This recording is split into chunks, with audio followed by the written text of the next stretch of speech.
২০২২ সালে সুইডেন ভিত্তিক একটি স্বাধীন সংবাদ মাধ্যম নেত্র নিউজের করা একটি অনুসন্ধানী প্রতিবেদনে আয়নাঘরের বিষয়টি সবার সামনে উঠে আসে।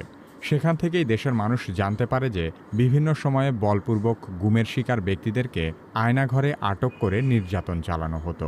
আয়নাঘর ঢাকা সেনানিবাসের ভেতরেই অবস্থিত বলে ধারণা করা হয়।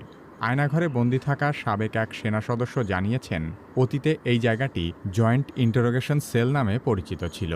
পরবর্তীতে একে সংস্কার ও বর্ধিত করে আয়নাঘর বানানো হয়েছে। গুমের শিকার হওয়া বেশ কয়েকজন সাবেক সেনাবাহিনীর কর্মকর্তা আয়নাঘরের অবস্থান প্রকাশ করেছেন। তারা জানিয়েছেন, এই আয়নাঘরটি ডিজিএফআই এর অফিসের ঠিক পেছনেই অবস্থিত। এখানে কমপক্ষে ১৬টি কক্ষ রয়েছে, যেখানে একসাথে ৩০ জনকে বন্দী করে রাখা যায়।